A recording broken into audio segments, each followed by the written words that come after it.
तेवर न्यूज़ में आज हमारे साथ बात करने के लिए हैं तौफीक आलम साहब, पैक्स अध्यक्ष, माधोपुर दिघरुआ। तेवर न्यूज़ में आपका स्वागत है। जी शुक्रिया। सबसे पहला सवाल ये है कि पैक्स अध्यक्ष आप कब बने और उसमें क्या काम होता है? हम पैक्स अध्यक्ष इस बार जो इलेक्शन हुआ है 2020 में हम पहली बार पैक्स अध्यक्ष बने। उस समय हमारे यहाँ पैक्स लगभग 10 सालों से बंद था। बंद का कारण ये था कि हमारे यहाँ पैक्स में बैंकिंग चलती थी।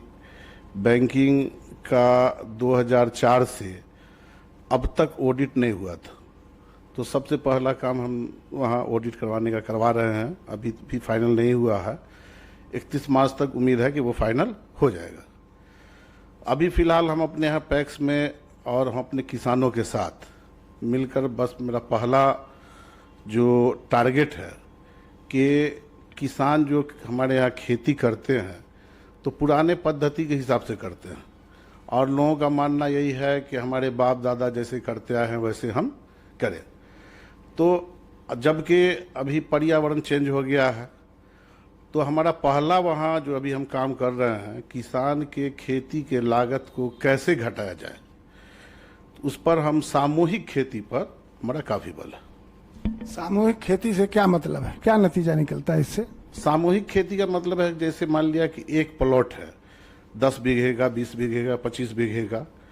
उस प्लॉट में अगर सब लोग एक तरह की खेती, जैसे मान लेते हैं कि आलू की खेती ही है, सब लोग अगर आलू की खेती ही करते हैं तो एक तो स्प्रे अगर हमको करना है तो जो आलू की खेती के लिए हम स्प्रे करेंगे, अगर हम एक खेत में आलू की खेती करते हैं, दूसरे में तंबाकू की खेती करते हैं, तो आलू का स्प्रे अलग होता है, तंबाकू का स्प्रे अलग होता है। तो आलू की खेती वाला स्प्रे अगर तंबाकू की खेती में जाता है तो वो उसको नुकसान करता है, वो इसमें आता है तो इसको नुकसान करता है। दूसरी बात, अगर हम सामूहिक खेती करते हैं तो हमारे पास उपज ज़्यादा होगा। हम उसको यहाँ लोकल मार्केट में नहीं बेच के सीधे ऊपर उच्च मंडी में बेच सकते हैं। अच्छा, ये तो एक काम हुआ। दूसरा काम? दूसरा हमारा ये है कृषि यंत्र बैंक। कृषि यंत्र बैंक पे हम काम कर रहे हैं। हमारे यहाँ ज़्यादातर, खास करके हम तो बिहार क्या कि हिंदुस्तान के बारे में कहेंगे कि छोटे छोटे किसान, खासकर बिहार में ज़्यादा, वो सीमांत किसान हमारे यहाँ ज़्यादा पाए जाते हैं। और ज़मींदार बहुत कम ही लोग, जिनका ज़्यादा ज़मीन है वो खेती ही नहीं करते। जो ज़मींदार है वो हमारे यहाँ खेती नहीं करते हैं। खेती करते हैं कौन? सीमांत किसान जो है खुद की खेती करते हैं, कुछ बटाई लेके खेती करते हैं। तो जो लोग के पास छोटे छोटे किसान हैं, सबको अपना कृषि यंत्र रखना संभव नहीं है। अगर वो अपना कृषि यंत्र रखना शुरू कर दे तो उतना लागत उनको होगा ही नहीं, जो उतना ये होगा जो उससे वो अपना भरण पोषण कर सके।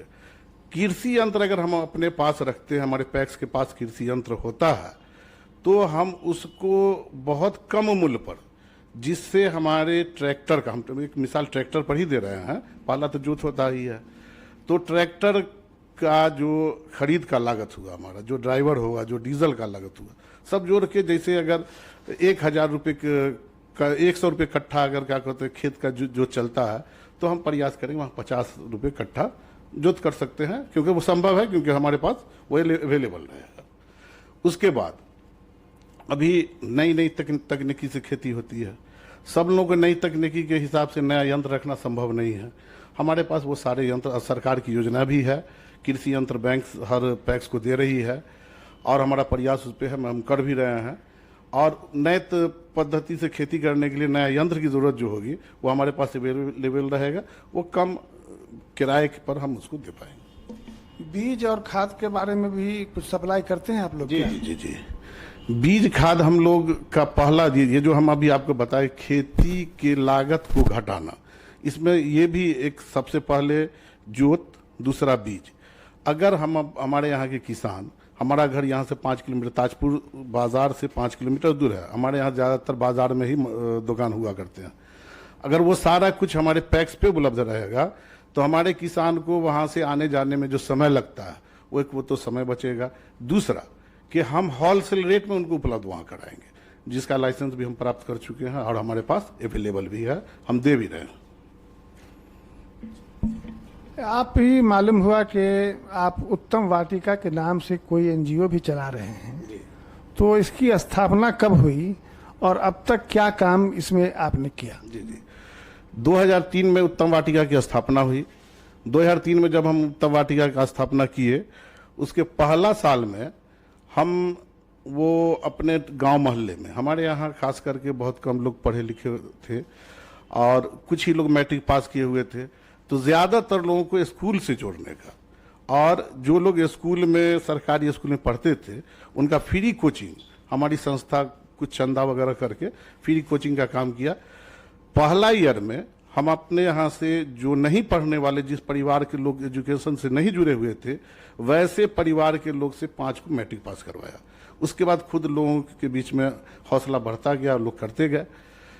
फिर उसके आगे हम बढ़े तो हमको ये समस्तीपुर डिस्ट्रिक्ट से ये स्वयं सहायता समूह बनाने का काम मिला। स्वयं सहायता समूह हम 200 समूह बनाए। 200 समूह बनाने का उनका कौशल प्रशिक्षण भी करवाए और लाठी चूड़ी का उनको ट्रेनिंग दिलवाए, जो आज भी वो महिलाएं कर रही है और अच्छा खासा कमा रही है। उसी बीच में नाबार्ड से हमारी संस्था जुड़ गई। नाबार्ड राष्ट्रीय कृषि ग्रामीण विकास बैंक नाबार्ड है। नाबार्ड वो 100% कृषि आधारित काम करती है और गैर कृषि पे भी करती है। तो सबसे पहला योजना नाबार्ड से हमको गैर कृषि पे ही मिला। वो नाबार्ड को एक प्रोजेक्ट हम बना के दिए कि हमारी महिला जो स्वयं सहायता समूह से जुड़ी हुई है, उनको हम सिलाई कटाई का जो ट्रेनिंग दिए हैं, तो ज़्यादातर हमको ये लगा कि वो महिला सीख के रोजगार से नहीं जुड़ रही हैं, बल्कि शौकिया अपने घर में अपना कपड़ा सिलने तक सीमित हो गई हैं। उनको रोजगार से कैसे जोड़ा जाए और जो ऐसा रोजगार जिसको हम क्या कहते हैं बाजार में बेच सके, जिसकी मार्केट मिले। सबसे पहले हम पेटीकोट का काम स्टार्ट करवाए, मगर मंडी में पेटीकोट स्टार्ट करवाए, वो समूह के महिला के साथ करवाए जिनके पास पूंजी का कमी था। और जब बाजार में हम गए तो महापूंजी वाले लोग वहाँ बैठे हुए थे, जो संभव उस मार्केट में रेस लगाने में संभव नहीं हुआ। तो वहाँ से हम बैक हो गए। फिर डीडीएम साहब से हम मशवरा किए कि सर एक चीज़ हमको लगता है कि हम लोग कर पाएंगे। वो बोले क्या? हम लोग कैरी बैग, हर दुकानदार को ज़रूरत है, अगर हम कैरी बैग सिलवाते हैं और उसको स्क्रीन प्रिंटिंग करा के अगर मार्केट में हम देते हैं तो हमारा ये बिकेगा। अब पर कैरी बैग एक रुपया का बचत भी होगा, और जहाँ भी ऑर्डर मिलेगा 500 1000 का ऑर्डर मिलता है। तो कैरी बैग में स्टार्ट किए। कैरी बैग स्टार्ट किए तो हमको लगा कि भाई ये स्क्रीन प्रिंटिंग से काम नहीं चलेगा। देखा कि बड़े बड़े दुकानदार सब बाहर से प्रिंट करवा के वो क्या कहते हैं डिजिटल प्रिंटिंग मंगवा रहे हैं। तो हम एक प्रोजेक्ट नाबार्ड को दिए, जो 21,50,000 का प्रोजेक्ट था। नाबार्ड वो पैसा हमको दिए और फरीदाबाद जाके हम वो मशीन लगाए, जो ताजपुर में आज भी लगी हुई है, आज भी चल रही है। और उस डिजिटल प्रिंटिंग से कैरी बैग हम लोग तैयार करते हैं। लगभग 50 महिला उससे जुड़ी हुई है, 20 लड़का जुड़ा हुआ है। सब लोगों का महीने का लगभग की आमदनी 100 प्लस है। और वो जो हमारा कैरी बैग का जो फैक्ट्री है, वो पर्सनल किसी एक आदमी का नहीं है। वो जितने वर्कर उसमें काम करते हैं सब उसके मालिक हैं। जितना बेनिफिट होगा सबको बराबर का शेयर। ये थे तौफीक आलम, पैक्स अध्यक्ष, माधोपुर, दिघरुआ, ताजपुर, समस्तीपुर। और इन्होंने विस्तार से बताया कि पैक्स अध्यक्ष होने के बाद इन्होंने क्या काम किया, और उत्तम वाटिका एनजीओ जो इन्होंने बनाई है उसके ज़रिए भी इन्होंने जो रोज़गार पैदा करने की कोशिश की है वो